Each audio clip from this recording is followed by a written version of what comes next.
Recently, I have transitioned from full-time work to full-time entrepreneur.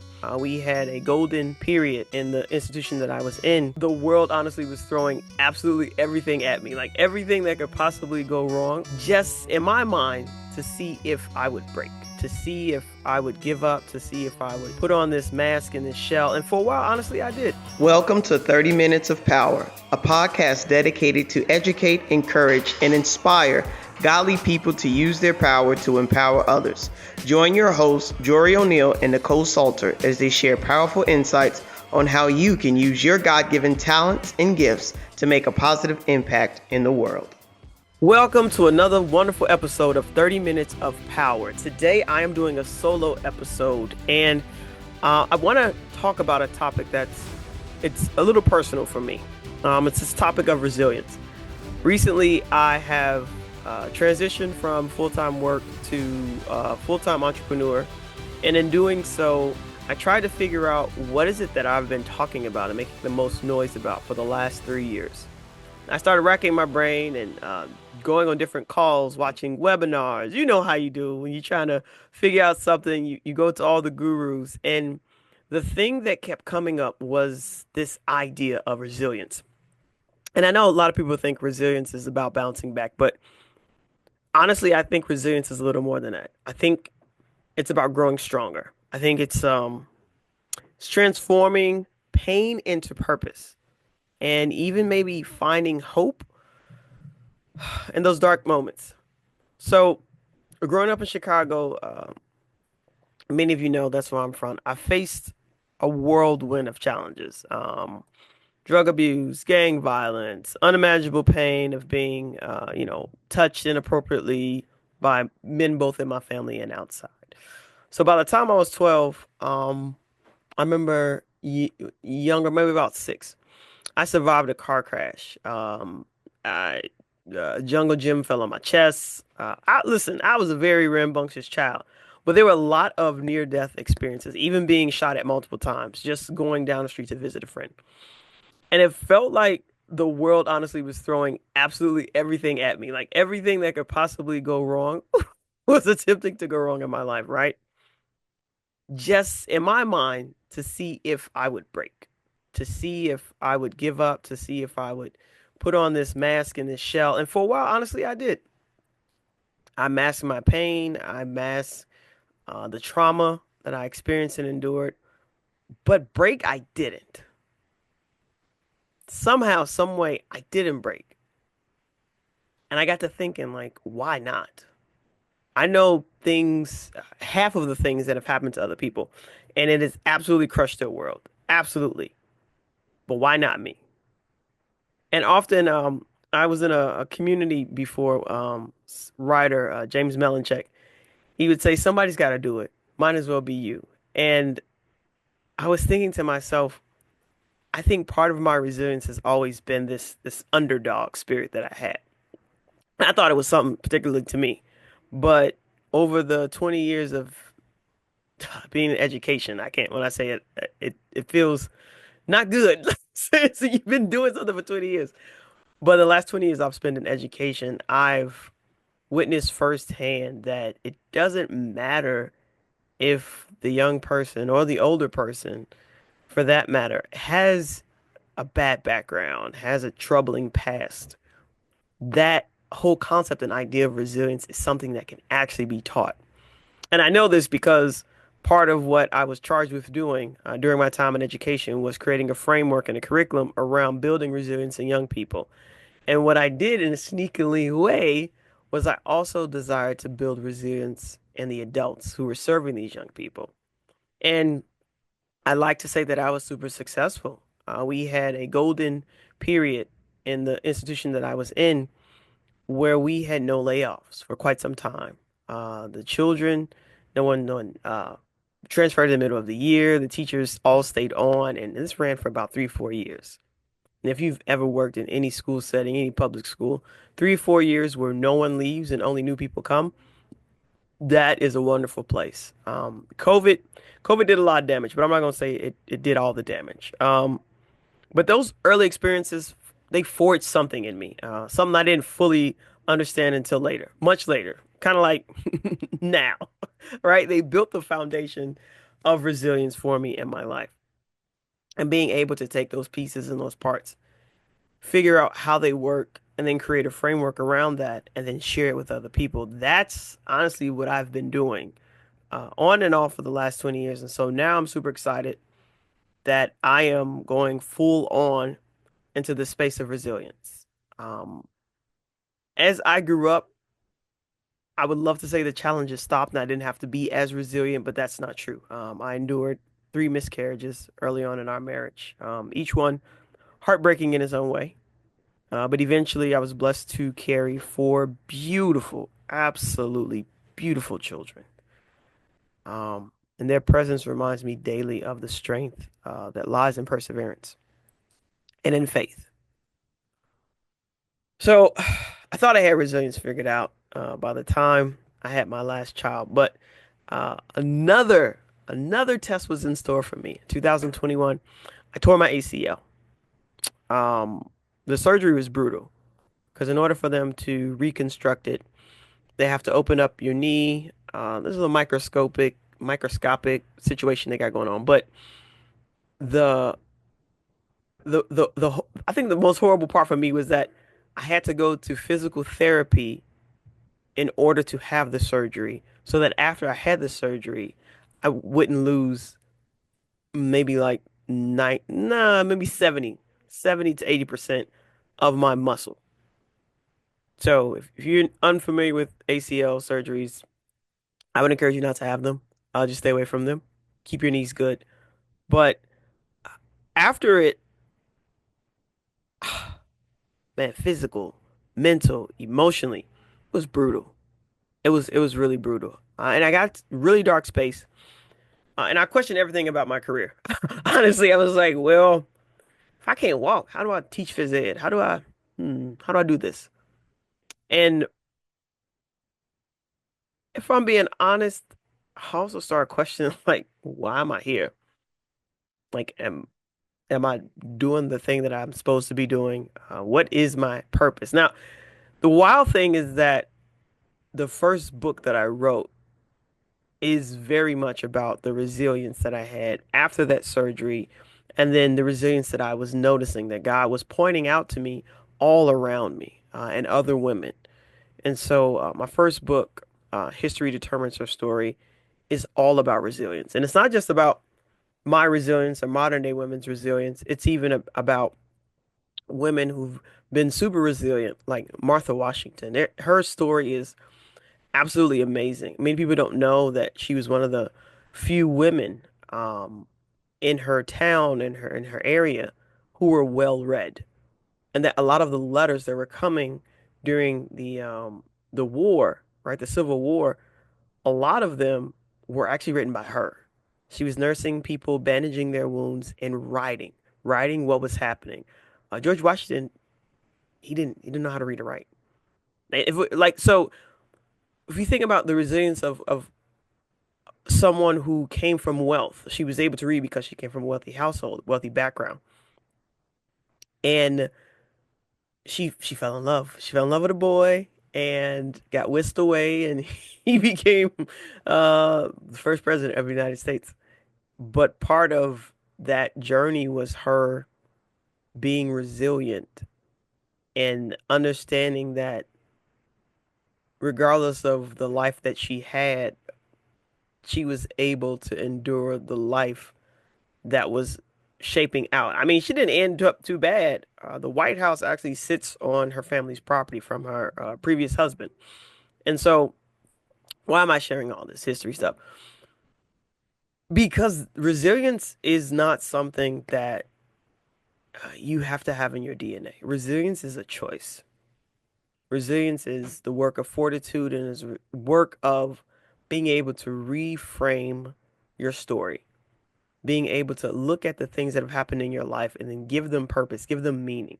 Not saying that you're going to understand everything that has happened, because honestly, I some of the things that have happened to me, I can't explain it. But what I can do is I can learn from those experiences. I can learn from those situations about, okay, well, being sexually fondled and molested, it caused me a lot of issues in terms of my intimacy. So when I began dating my current husband, I went to therapy. Why? Because I understood if I want to go the distance in this relationship, I'm gonna have to undo a lot of the feelings of shame, the feelings of regret, the feelings of just not feeling good enough. And they have nothing to do with my husband, right? That's on me. And so after that point, I had gotten to this point where I began to believe like resilience isn't it wasn't about avoiding the struggle. There was always going to be a struggle. But what I started doing was actually like leaning into it and find the lesson within. And I think that has probably been the biggest gift to me from all the things that have occurred in my life, being able to lean in and be curious about, well, okay, I can't really explain why exactly this happened, but what did I learn from it? Right. And it's this concept that I feel like is worth talking about over and over and over again because it doesn't matter what exactly happens in our lives. Resilience is always going to be a necessary tool. For me, it's a personal tool. In collective, I think it's a necessity just in general, and it's absolutely lagging and lacking in our school systems. So whether it's a global pandemic, whether it's a personal loss, simply the daily grind of paying your mortgage if you live in New York, right? There will always be a test for us. And the answer to the test is always going to be resilience. So I think that's the good news. The good news is that resilience is a skill. It's not a magic pill, it's not a magic formula. It's not something that you have to be black or be woman or be born in America to have. It is a skill that you can develop at any point. And you can also strengthen it. And I know that again from personal experience. And I think once we shift our mindsets from just surviving, I think that's probably the part that hinders people the most from growing in their resilience. That they are still in this survival mentality. That they have to think about all of their needs, all the things that they don't have, all the things that they want, all the things that they think they can't get, and that's what clouds their thoughts, their judgment, to the point where they can't see the lesson right in front of them. They can't benefit from the thing that life is trying to teach them. And I think the cool thing about resilience is that it allows us to take the most challenging things, like the most challenging things that have happened in our lives, and uses them to almost be like stepping stones to something greater, something better, something more. And I think when I look back at all the different areas and moments in my life that have been a struggle, that have been hard or been difficult, I can honestly say that the very next event or the very next thing that occurred after that was something beautiful. It was something better, something more. After my husband and I, we lost our first child, first set of twins. Um, it forced us to go really deep in our Bible, go really deep in our faith, and to get help. We started getting marriage counseling. I started going to, I had already been going to therapy. He also started going to therapy just because we didn't understand how to deal with that type of loss that early on in our marriage. Um, and for me, it was an issue of almost feeling like shame that the one thing that I was supposedly made to do, right? Be fruitful, multiply, carry babies in the womb. I couldn't do it. Um, and if you've ever met me, you know I'm extremely competitive. So not being able to do this thing that I thought was supposed to be natural, it's like, oh, this is the next progression. You find a husband, you get married, you have baby, right? The thing. Um, so through all the life lessons, I've learned a couple of things. And if you know anything about this podcast, you know I love me some practicals.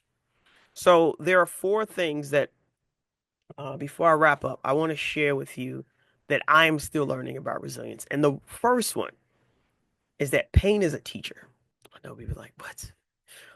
Um, so I think our most difficult situations in life carry with them seeds of our greatest growth.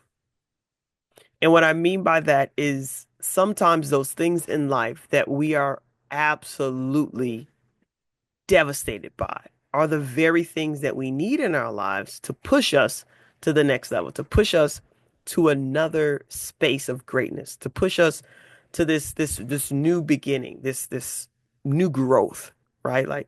Yeah, new growth, right? Um, I think the second thing is that pain is not just a teacher, but when you experience pain, the thing that people often lose is their faith. And for me, faith is fuel. Faith is fuel. My faith in God has legit been my anchor for the last 22 years. And it reminds me that there is a purpose in the pain, even if I can't see it right away. I know that there's a purpose. I'm reading right now the Bible in a Year, Father Mike Schmidt on Spotify. And we're going through the book of Job. And Job's book is all about pain. It's about the loss of his family. It's about the loss of his um, property. His even at one point his friends. His friends kind of turned on him a little bit, and then his health. But through it all, he still remains faithful. Faith is his fuel, and I think if you can get to a space where faith is your fuel, resilience becomes a little bit easier. The third thing that I was able to surmise from, again, looking and being a little retrospective about my past is that community is crucial. I'd be lying if I said I couldn't or I could have done all this on my own. Absolute, that's baloney. Um, I have an incredible community of humans around me, and God continues to bless and bring other amazing people in my life. And that alone, just community is it's proof to me that we're not meant to do life alone. When God created man, he created them in his own image, and then he created them because he said it's not good for man to be alone. So, if the creator of the universe believes that we should not be alone, who am I to say anything different? So leaning on my family, friends, right, even strangers has made all the difference in my life. And the fourth one, action is healing. I'm going to say that again. Action is healing. I like to share practicals because I want to encourage and empower you to take the first step and make that first step your next step, which will become your best step because God already ordained that step. You know what I'm saying? Like when you take the first step, God takes the next step. And so action is healing. Sitting in your woes, sitting in your challenges. If I sat and didn't do anything different after the first miscarriage, and we successfully had our son, which that in itself had lots of complications. Then we had a second miscarriage. Then we had a third miscarriage. I didn't sit and say, "Oh my gosh, just what I'm just gonna be. I'm just gonna have one child." No, I went to a different doctor.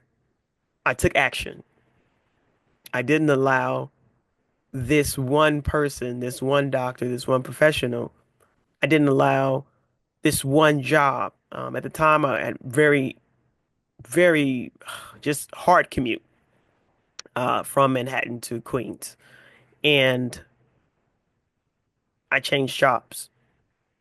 I went to a school closer to my house that didn't require me to get on multiple trains, go up and down stairs. I no longer worked in a school where the gym was on the ninth floor. I'm not joking with you. The school gym was on the ninth floor. And so my first pregnancy, I was like, this is bananas. I can't do this again. And so I transferred jobs and went, but again, action is healing. I transferred jobs, I got in a community of like-minded people. My job was a lot less stressful. I was a lot less stressful because I wasn't engaging with all these people on the trains and buses and stuff. And then we had Jordan, and then we had Rachel, and then we hit Nathaniel, right? Like action is healing. And I'm not saying that you should change your job or change your doctor and then you'll magically be cured from miscarriage. I want you to I want you to take the chicken and leave the bone. Take the thing that I'm sharing with you from my experiences. That if you are not pleased, if you are not happy, if you are not content and satisfied where you are, you must take action because that is the only way that healing is going to happen. So, um, in writing my book, History Determines Her Story, it allowed me to start turning my struggles into something that could help other people. And even in that action, I started to receive healing from the trauma, the things I had never spoken about. There are things that I'm writing in books now that I've never verbally said out loud. For me, the pen has always been a place of protection and a place of deep just penance for me. The good, the bad, the ugly, the indifferent. I write it all. Um, and I'm grateful that God has allowed me a platform to share it all on. So here's my challenge to you. Here's my challenge. These solo episodes, I'm always going to have a challenge. Mainly because I believe action is healing, and I think you should take some action. So I want you to write down this question. What areas or area of your life where you struggled but haven't yet found the lesson? What area or areas in your life are you struggling yet and you have yet to find the lesson? I want you to write that down. And when you do, when you get that answer, I want you to take some time to reflect. I want you to write it down. And then I want you to share your story. Like I said, writing and sharing my story in both books, and this podcast, on YouTube, all of it has allowed me to heal. So I want to give you that opportunity. I want to give you that challenge to heal these areas where you're having a difficult time finding a lesson. God, why did this happen? Why me? What for? Um, because your mess can become your message. I know people say that all the time, but it's true. And so if you're ready to take the next step, I am in the process of creating a resilience toolkit. This toolkit will have prompts, motivations, audio clips to help you start building your resilience today. That's what I like to do. You'll be able to find it on my website starting February 15th. And remember, resilience again, it's not about enduring hardship. Um, it's about transforming it. And if my story can serve as a reminder of that truth, then every struggle has been worth it. So thank you for listening. Thank you for rocking out with me. Uh, Thank you for spending time with me on 30 Minutes of Power. If today's episode has resonated with you, please share it with someone who might need a little extra encouragement, might need a little extra strength, or maybe having a difficult time finding that lesson in their life. Until next time, keep growing, keep pushing, keep believing. Peace. Thank you for tuning in to 30 Minutes of Power. We hope you found today's episode informative and inspiring. To stay connected with us and continue the conversation, follow us on Instagram at 30 Minutes of Power or email us at azironsharpensiron@gmail.com. Don't forget to visit our website at azisi.org to learn more about our mission and how you can get involved. Remember, your power can make a difference in the world. Let's be folks out there using our power to empower others. 30 minutes of power.